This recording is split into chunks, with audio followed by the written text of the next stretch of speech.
physical converted to chaos, which I guess is just a little bit of damage, and some strength and endurance charge on melee stun, so this should deal more damage. Let's do this. Just stop being poor. Didn't you just gamble away 200 divine or something like that? I feel like you just recently became poor. It was 330 divine. Okay, well. Maybe you should just stop gambling your money away, huh? Huh? Alright, now that we have a new sword, we can go wherever we want in Delve, actually. Nothing is off limits anymore. But our AG is dead. Hold on. I'm spawning him over there because I don't want to accidentally click on... Okay. I fucked up. Maybe it's not so good. Just win a few damnation card gambles like I did and have 14 mirrors? Oh shit. If that's all there is to it, then why not? More people need to sell a Hunter Exalts for cheaper? They do. I would be down for cheaper Hunter Exalts. I think it's a great idea. You should run for mayor of Rayclast.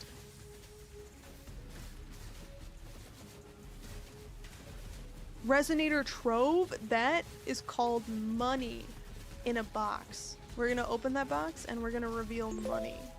Get ready. Dink! Yum. How much is this worth, actually? How much are these going for these days? Boots? Dude, oh wait, don't even. We just had a whole boot conversation last stream. We redid the boots last stream. So we spent a lot of money on the boots. I don't remember how much these are worth. 35 divine?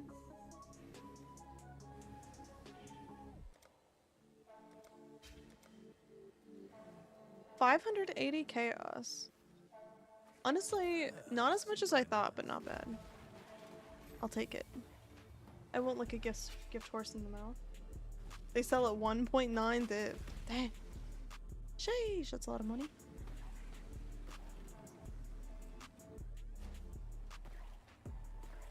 Oh, you guys are not talking about my boots. You're talking about your boots. I see.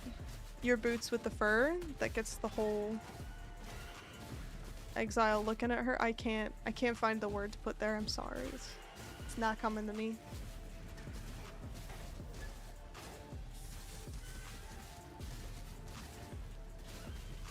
It is fun though to, like, the crafting part of the league is the fun part of the league, I do think. I like it so much better being able to like do these interesting crafts than just being like, hey, what if you just click the buttons on the tree and then pooped out all the stuff you want? By the way, we should click out the things on the tree. Hold on. There's some things we need to do for money real quick.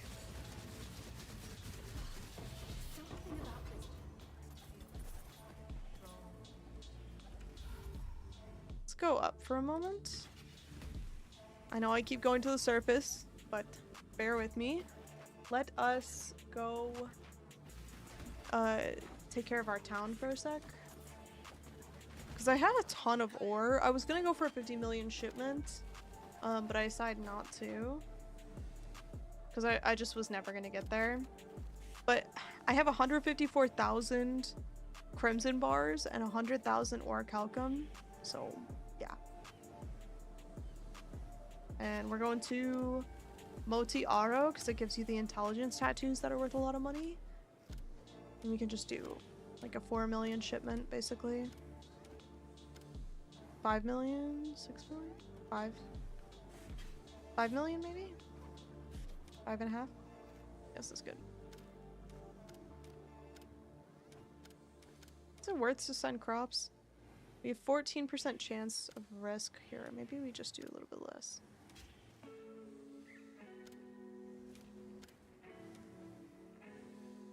Or maybe I need to replace my shipping rank 4 with a shipping rank 5. Who would you like to hire? This guy has the... This guy right here has the most annoying voice lines in this game. Rolf? Dude, I can't with Rolf.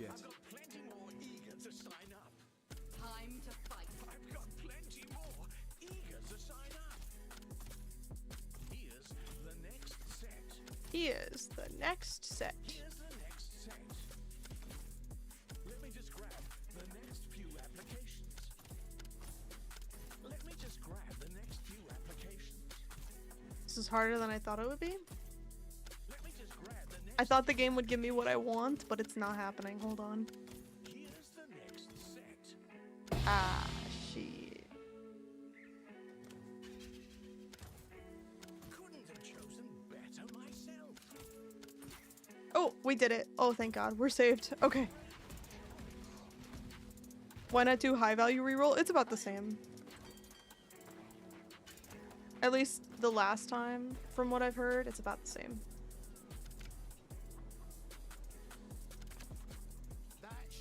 Nice. Way better. Okay. 5% chance. Yeah, let's go with that.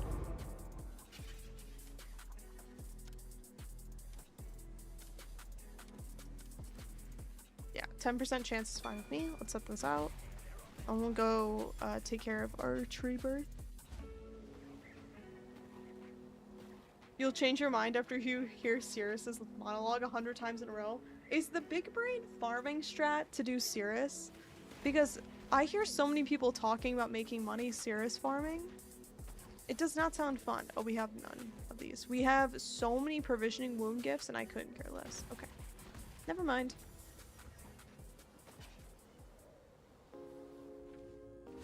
It's infinite money. He's just so boring. Uber Cirrus is easy. Last time I did Uber Cirrus, I died. A lot. Uber Cirrus currencies are super expensive because no one wants to run it. That makes sense to me. What's money in Trade League with Cirrus? Orb of Domination? Is that right?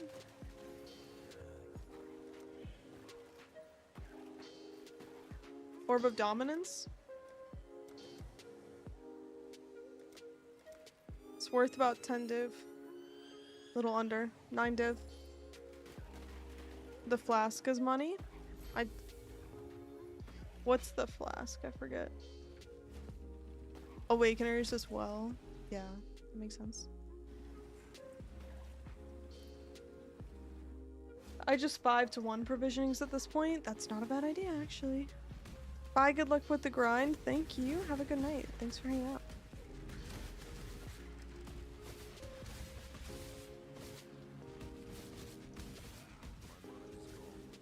My mana is gone.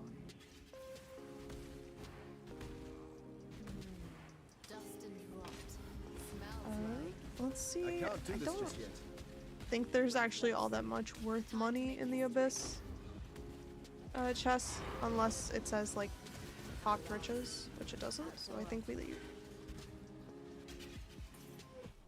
I really do not like lingering there. Oh wait, what the fuck? Just a random all here? What? Okay. Let's go do that guy. Insane global message. Globals. My global chat has been psychotic today. I haven't commented on it, but every once in a while I see a message from them and I'm like, what's going on over there? Streamer client. Did the streamer client visual go off?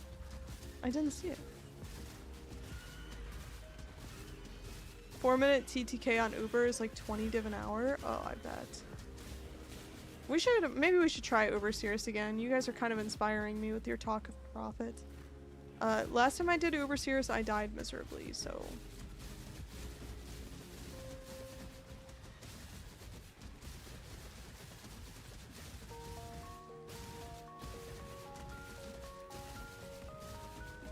But I also was told my build wasn't good for Uber Cirrus, and I was like,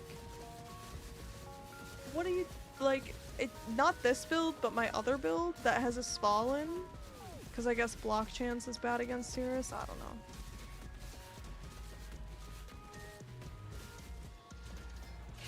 If only there would be NTX to stop Sirius from talking, I would pay good money.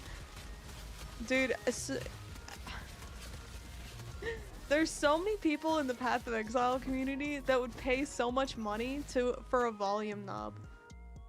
They're like, please give me a fucking access to the volume. Yeah, what the hell is this? There's just an all in the middle of a bunch of other biomes.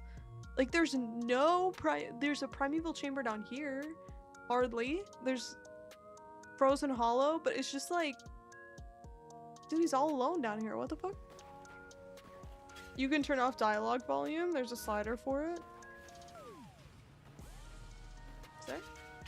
You can turn down dialogue volume. Is that the one? My spirit is spent. The longest part of the Sirius fight is the monologue in the beginning. If I do the Sirius fight, are you guys gonna get PTSD flashbacks? Am I going to like trigger you into negative thoughts? Is it dangerous? You need to hear Sirius say die. Oh, that's true. Imagine hearing Sirius 100 times and you could just mute him the whole time. That's true, you do need to hear his callouts for die beam, right? It makes sense why you wouldn't mute it. Is our own Sirius of the two people I don't mind listening to? I do like Sirius's voice acting, but I also haven't farmed Sirius 100 times like the other people in chat. Okay, so this build is really slow at bossing, and we're probably gonna be here for a while. I can't do this just yet. Thank you all for understanding.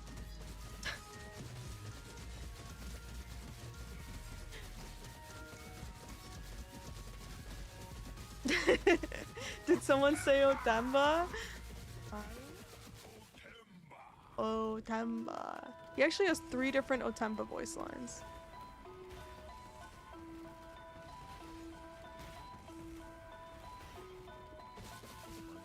If you can tank it, it's so much easier just to stand there for Otemba instead of dealing with trying to dodge it.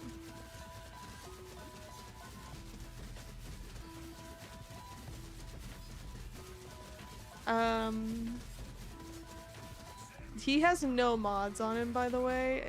My build is just like this. Oh shit.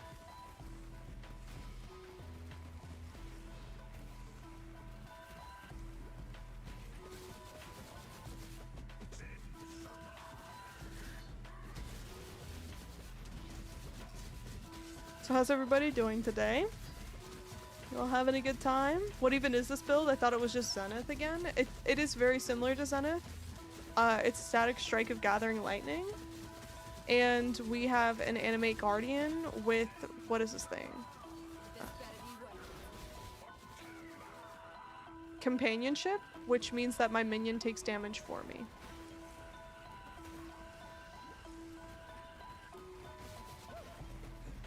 I don't know, this fight might take too long.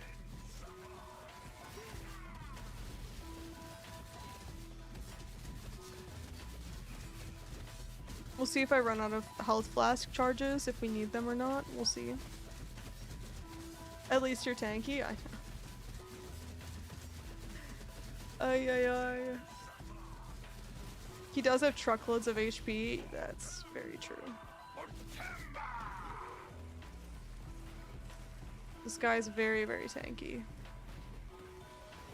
I mean, you guys saw me fight like the Vox twins and Omnitect in like 2 seconds earlier. It's just this guy's. I did not realize I was in that hitbox. I thought that, okay, well, I guess that resolves that. RIP. I thought that it was too far. You know what, that's fine because I think I had a friend. That's fine, because I think I have a friend who's waiting for an all fight anyway. This way I can give it to them.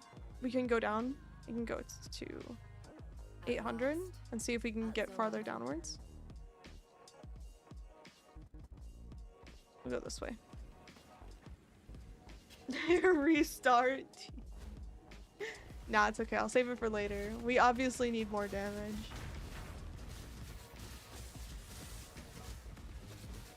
I'm good. I was just trying to fully min-max the character. I don't care anymore.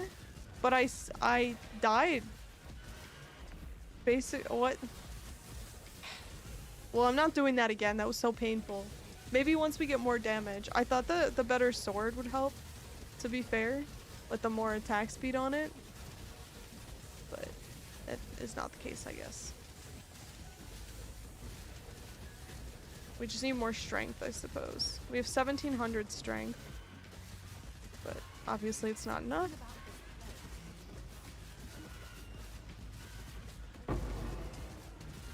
Maybe I could get a good imbue on my static strike.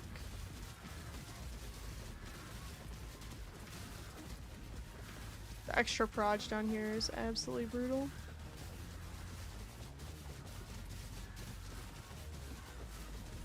Oh my god, how many things down here have projectiles? Holy shit. Just getting absolutely pelted. Oh my, no, my, okay. Damn it. Need at least 5k? Where do you get 5k strength, bruh? Where do I even get that?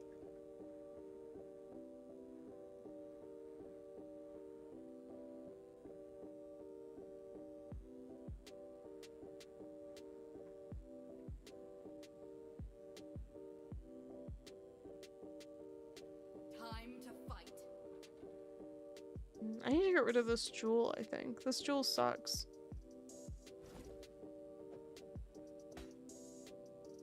But it's probably saving my resistances. Actually, not really. I could have a little bit better fire resistance, but...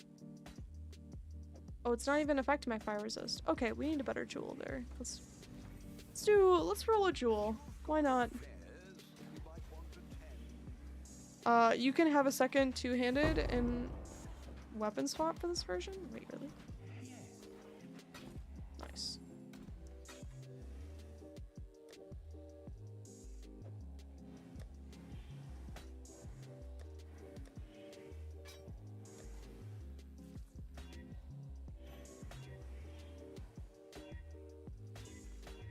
I need strength and max life on this jewel.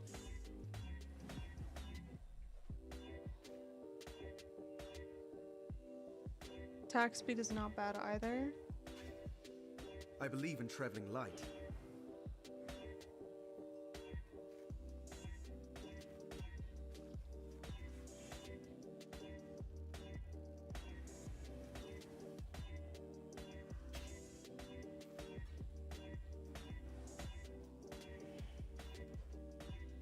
Strength? Maybe... Nope. Attack speed is hard to turn down on these jewels, I will say. Throw a Warlord Exalt on the Amethyst ring? 2 div budget. What's Warlord Exalt on the Amethyst ring mean?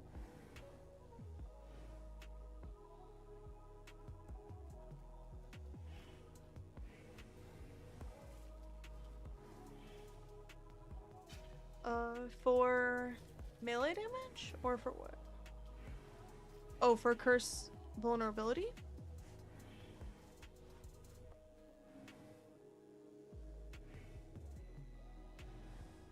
And then get Bound by Destiny. Isn't the Bound by Destiny very expensive? I'm pretty sure it was quite expensive. Not that I haven't spent a shit ton of money on this build, but you know. Maybe it's better to... Harvest Reforge might be better here, actually.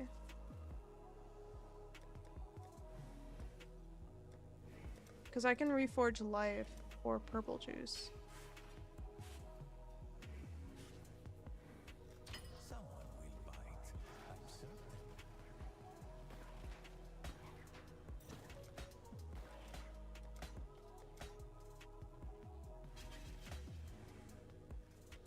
I'm looking for max life and increased strength.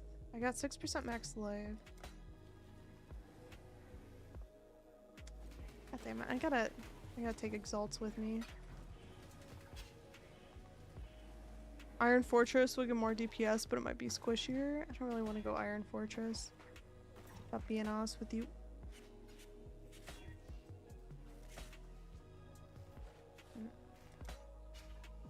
Oh, here we go. 10 strength and int. 6% max life.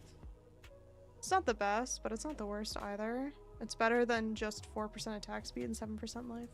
1% less life, but 10 strength. So, technically a lot more life.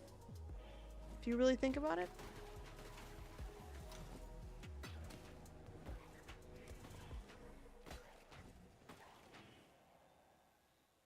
%15% strength for 2 Warlord items with Bound by Destiny? Wait, really? Bound by Destiny.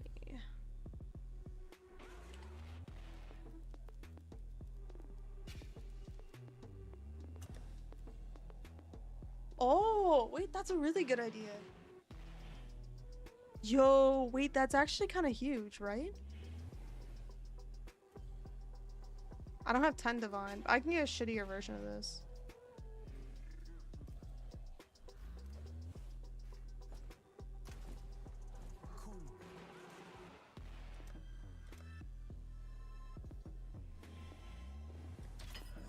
Simple enough.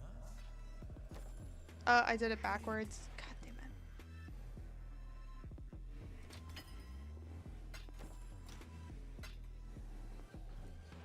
And then I get one of these. Yeah, that makes sense to me.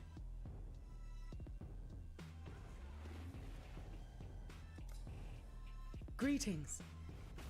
Keep your life to your own.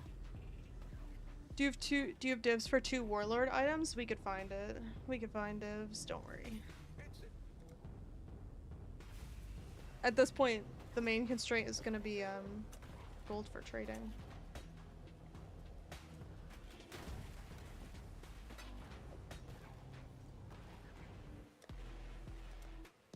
I did. Are these worth money? Probably not. What scarabs are worth money? I did just pick up the Essence Scarab. If I can find it.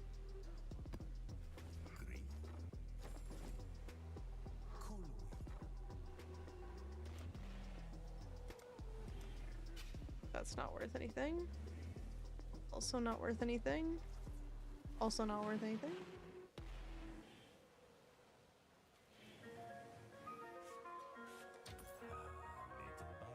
Oh, I thought the Essence Scarab was gonna be worth a lot more. That makes me sad. Some leagues it's worth much more. Let's see. This is when Wealthy Exile comes into play. Hold on, let me log in. Have you guys used Wealthy Exile before? This is what you do when you can't find money. I'll share in a second, but I have to set this up. Oh boy. There we go. Oh my god, that... Dude, how do... I didn't know it was possible to get an advertisement for government identification. I've never seen a TSA ad in my life. What the fuck? What? Hello, hi, how are you, Aries?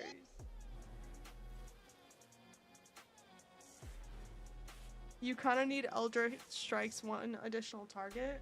That's true, but I don't need it immediately. You only have 1 place to get Warlord?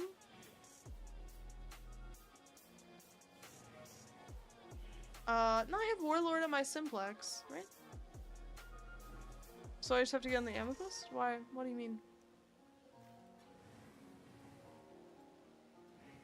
Yes? Okay, great. Glad we figured it out. Okay, I have 11 divs somewhere.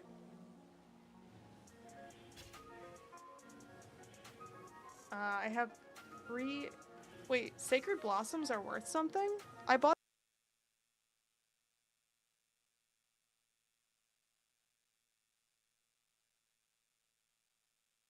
New York's mayor just launched his When I ran for wealth mayor, tax. I said I was going to tax the rich.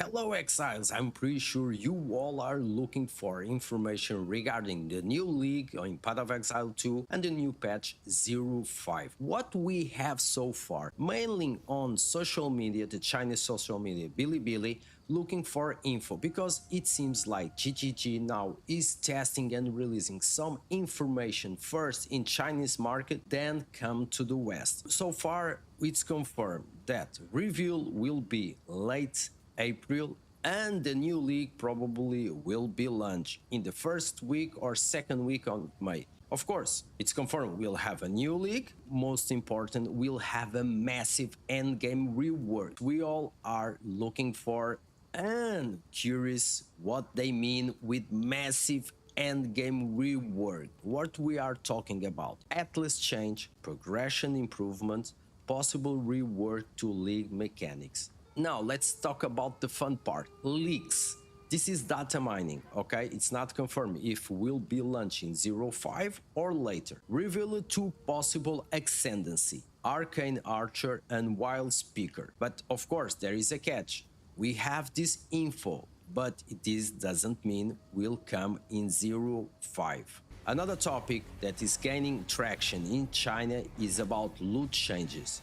There is discussion around rework balance, farming strategy, possible nerfs to specific content. I hope in the new patch they take care one of the issues that I'm complaining about. Many times I already released some videos about it, is the performance.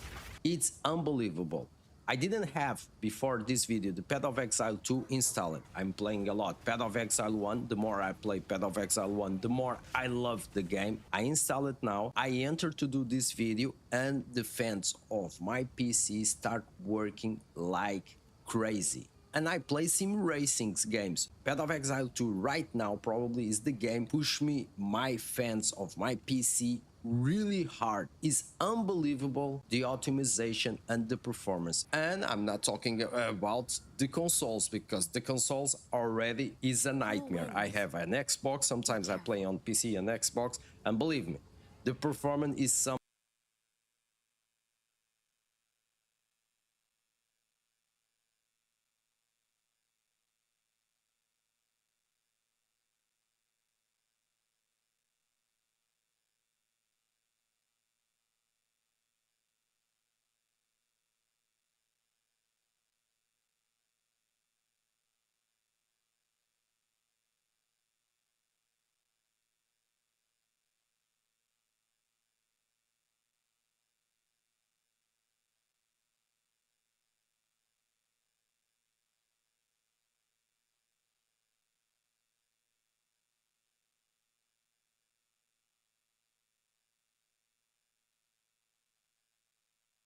You ever notice how we're obsessed with generational labels?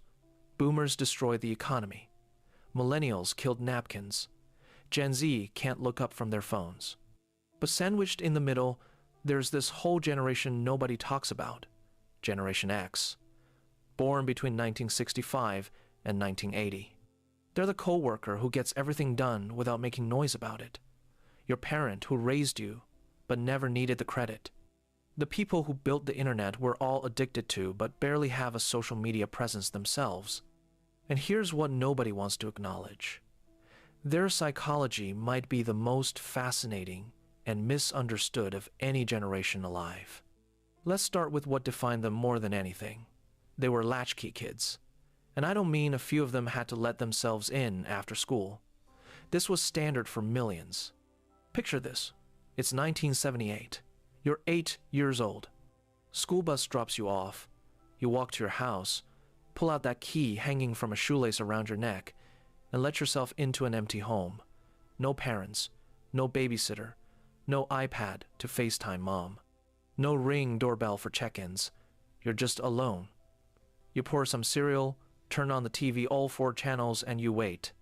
By 1984, roughly 7 million kids between ages 5 and 13 were regularly unsupervised after school. 7 million. That's not some isolated thing. That's an entire generation learning at a very young age that nobody's coming to save you. Figure it out yourself. And that empty house rewired their brains. It taught them that consequences are real and immediate. You couldn't text mom for permission. You couldn't Google what to do. You made a choice and lived with what happened next. When your parents finally showed up, discipline wasn't a discussion. It wasn't some feelings-focused family meeting. You messed up, you got punished. End of story. No appeals. Psychologists call this a high-contingency environment. Actions and outcomes connect directly with no buffer. Your brain gets wired to think 2-3 steps ahead because you had to. That's why Gen X has this almost eerie ability to see problems coming before they hit. They're not pessimists. They're running constant simulations in their heads because that's how they survived.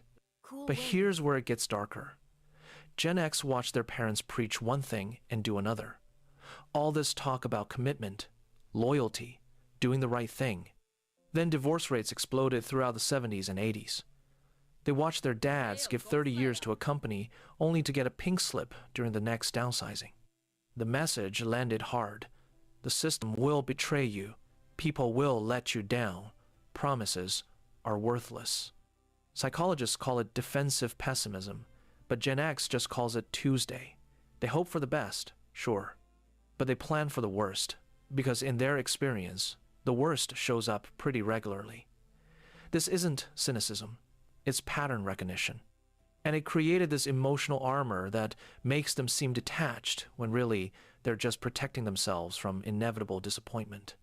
This is exactly why you barely see them on social media. Not because they don't understand technology.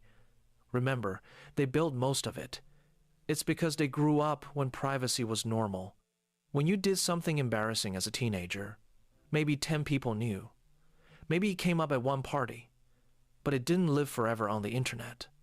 No permanent record of every stupid thing you said or wore. To Gen X, broadcasting your life online doesn't feel liberating. It feels dangerous, exposed, vulnerable. They learned early that the less people know about you, the safer you are. So they watch. They lurk. They observe. But they don't participate. Not because they can't, because they remember what privacy felt like, and they're not giving it up for likes. Then there's the irony. Gen X weaponized ironic detachment. Everything's a joke. Nothing's that serious. Keep it light. Keep moving. Don't let anyone see you care too much. Where'd this come from? Try growing up during the Cold War.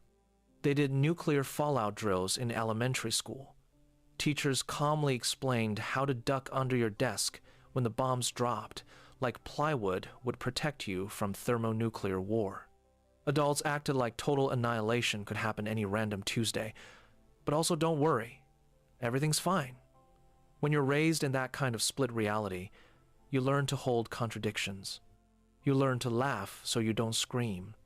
You keep distance from everything because attachment feels like setting yourself up for pain. But despite all this, the neglect, the instability, the constant mixed messages, Gen X developed one of the most interesting work ethics of any generation. They don't talk about it. They don't post LinkedIn manifestos about hustle culture. They just show up and do the work. This was forged early through jobs that seem prehistoric now. Paper routes at 5 in the morning, where a 12-year-old was responsible for delivering news to hundreds of houses, bagging groceries, running registers at fast food places where you had to calculate change in your head when the system went down. These weren't resume builders. They were raw, unfiltered introductions to adult responsibility. They watched their parents get destroyed by corporate America, so they never believed in company loyalty. But they're obsessed with being competent, with being valuable.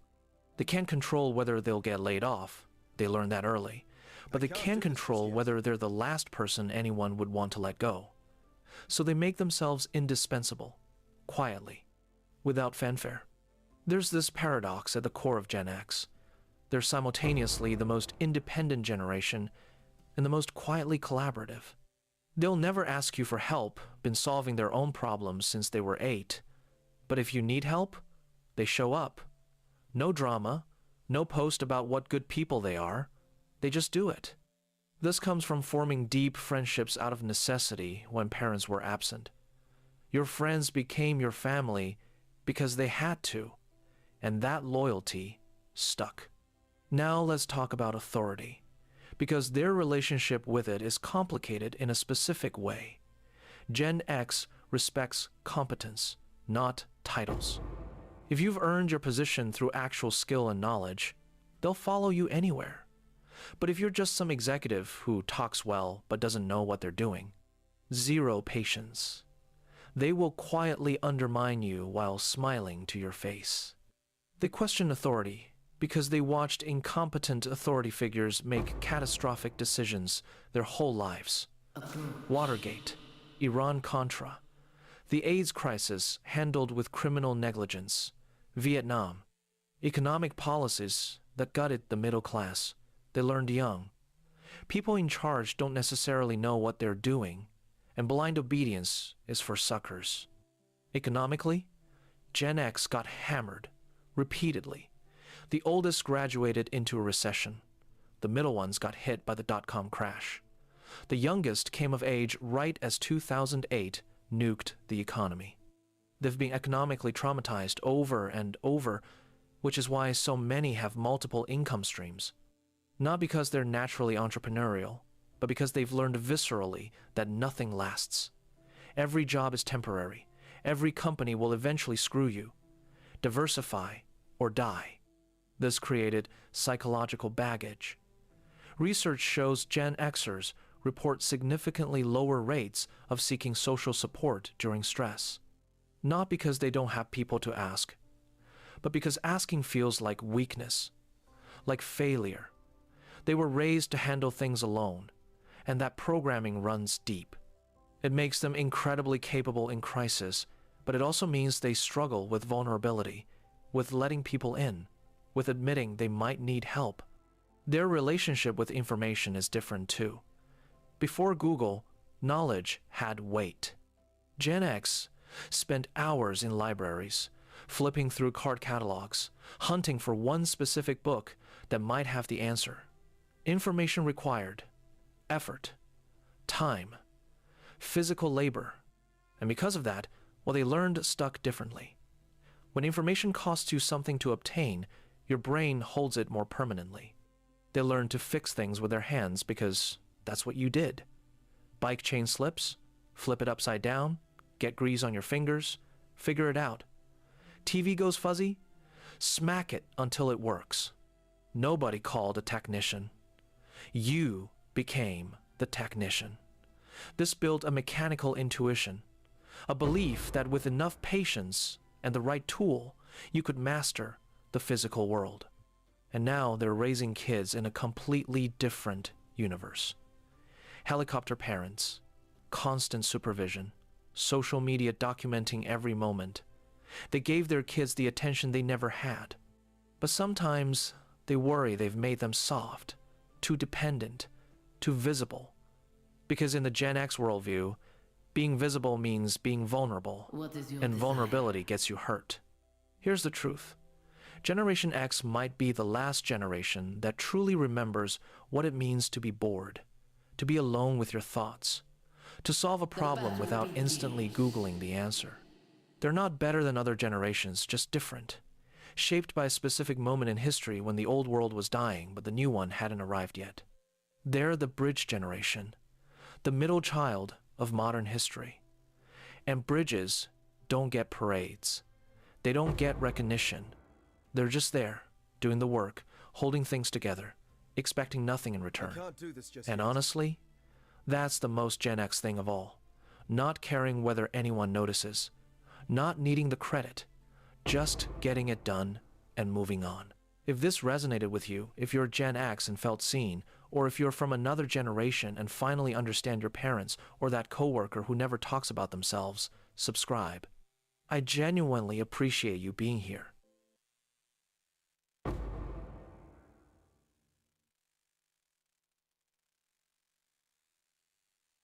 Hello there, Path of Exile 1 player. You have finally completed the campaign and are into the end game, where everybody is saying that this is the best part about Path of Exile 1, and it's going to be the part that's going to make you fall in love with the game. And you're probably wondering, what do I do when I get to the end game? Well, this is the video for you. The goal of this video is to give you guys a quick crash course on what you need to do when you get into the end game to progress to a point where you can start actually farming and making money.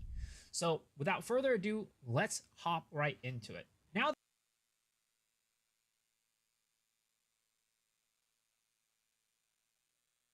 they put missing children on your milk carton at breakfast and then let you walk home alone after school every single day.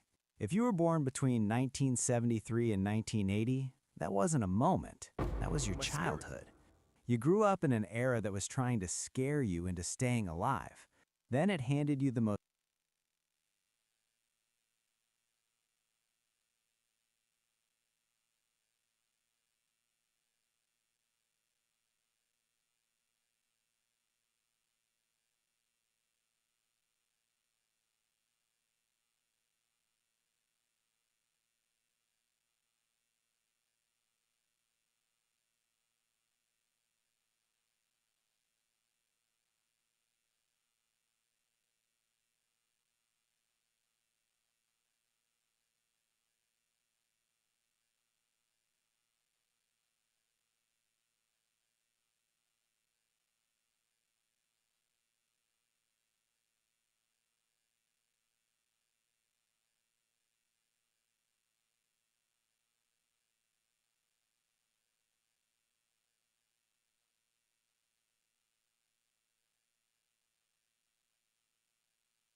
There's a specific type of person who remembers rewinding a VHS tape before returning it to Blockbuster, and also remembers the exact... Fine.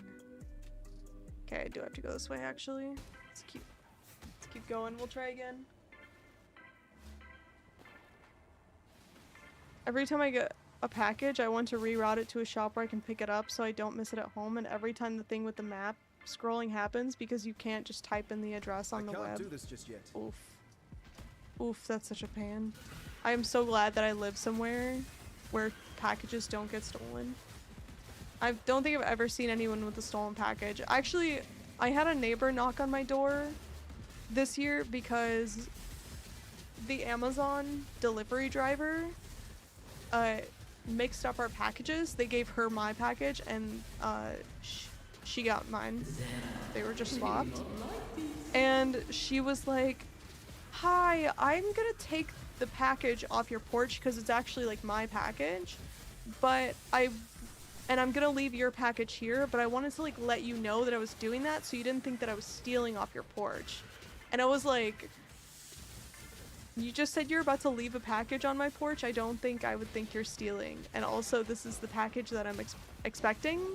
So I don't know why you think that I would think of getting stolen from in this moment." Like, I don't know. It was like the nicest, most considerate way to do something like that. I was like, this is the good place. You know what I mean? I was like, damn. Very Midwest nice in that moment.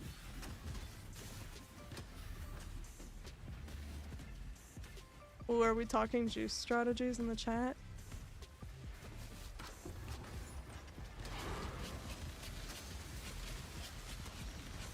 What's the best juice? People are still breach farming or no? I'm trying Deli Juice Dunes map. It's frustrating, but your build works and the Tinks comes. It feels good. Yeah. That's true. Exiles can outlast a lot of pain if there's Tinks at the end. Unpopular opinion, Delirium is dog shit and should be removed. It's not, I don't like Delirium either. It's not that unpopular. I don't think it's total dog shit. I just think that I just don't like the gray, I think is what it is. I think I just don't like the grayscale.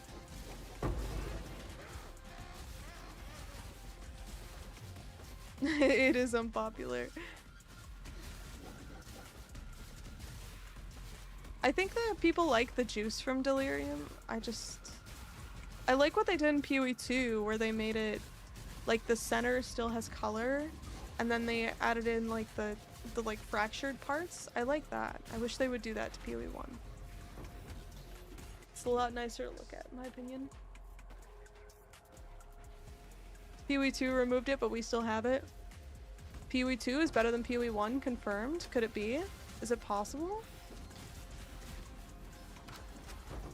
Is it heresy to say?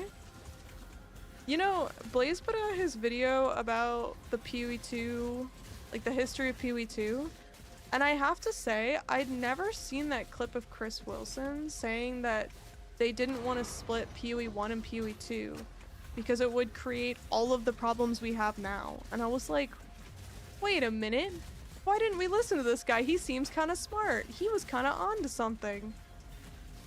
He was saying that like they didn't want to split PoE 2 because then they'd either have like an inferior game or they'd have two competing games, or they would have a game that didn't have all of the content that the other game had and therefore wasn't as rewarding to play. And I was like, God damn it, this guy's fucking onto something. That was a long time ago though. I know it was a long time ago, that's why I'd never seen it. Broken clock is right twice a day. Oh god, is that really how we look at it? Yikes. PoE 2 is supposed to just be an alternate campaign. Yeah, I guess I didn't really realize that until recently.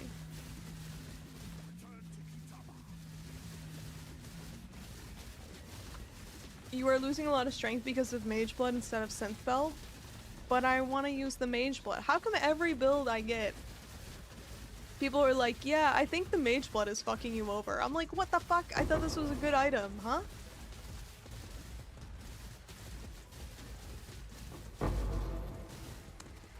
Every build, once I get to the end, they're like, why do you have that Mage Blood thing? It's not good. Guys, the Mage Blood is shiny. Did you take into an account that it is the sunset variant? Or did you just not think about that? Might I remind you, this is a sunset Mage Blood. What did the one person say? It's a Mega Blood. So, you know. It can't be bad. I started with PoE 2 0.1. It's my first season on PoE 1, and PoE 1 goated, not gonna lie. To be fair though, you are playing in probably the best state we've seen PoE 1 in a long time. I mean, not that it was in a bad state, but this is definitely like, a lot of people have their favorite league this league, and it's not even because of the league mechanic, it's just that the drops feel rewarding. The new Atlas stuff is like interesting. There are endgame strategies that are fun to play. There's a lot of different builds you could do. Like, PoE is in a really good state right now. The Atlas rework did wonders to the newbie experience. Okay, you say that, but I do wonder. There were a lot of people who didn't know how to use the Atlas when they first saw it. Did any of you guys have that experience? When you open the Atlas and you didn't know how to start? There were a lot of people who were confused. Is this league really that good, or is it just because the last one was mid? No, I think it's really good. I think that it's because, but I don't think it's because of the league. I think just the drops are better. I think just the drops feel a lot better.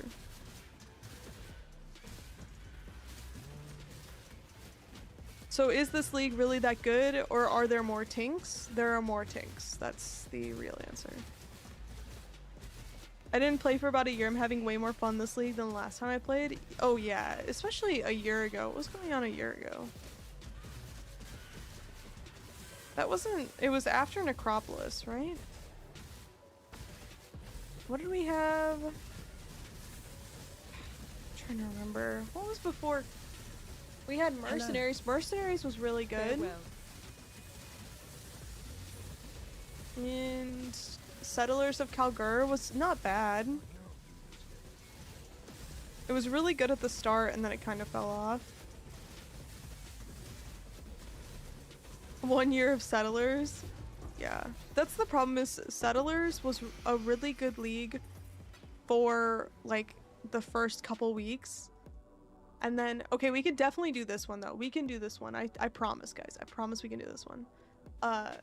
It's just gonna take a long ass time. We're gonna be in this boss fight for a while, so if you have anything you want to talk about it, let me know. Because we'll be sitting there for several minutes.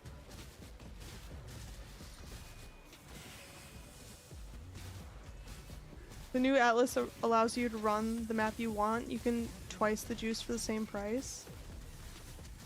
Yes, because Mirage, yeah. Freesia 1.0 was amazing. That's true.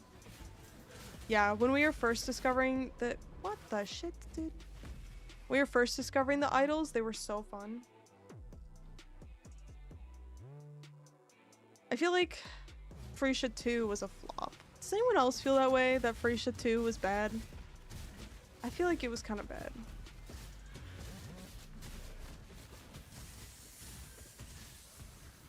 Definitely didn't have the magic of Freesia 1. Because of the gauntlet? I think so.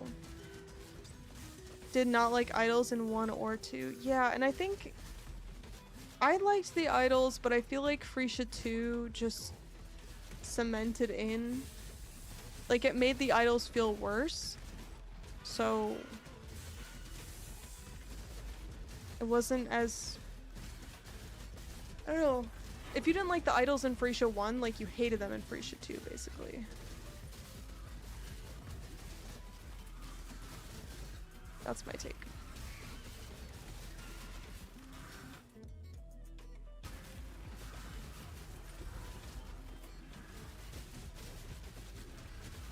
Idols ruined Freesia for me in SSF. Atlas tree is perfect. You can't replace it with annoying stuff.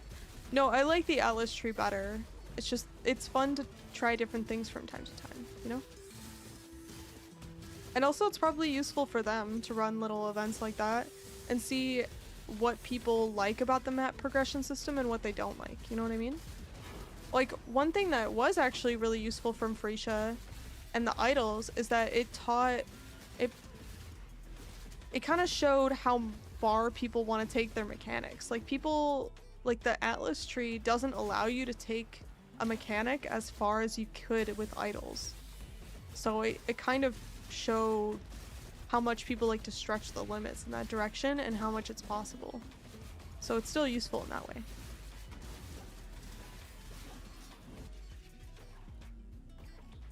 Idols ruined Freesia for me in SSF.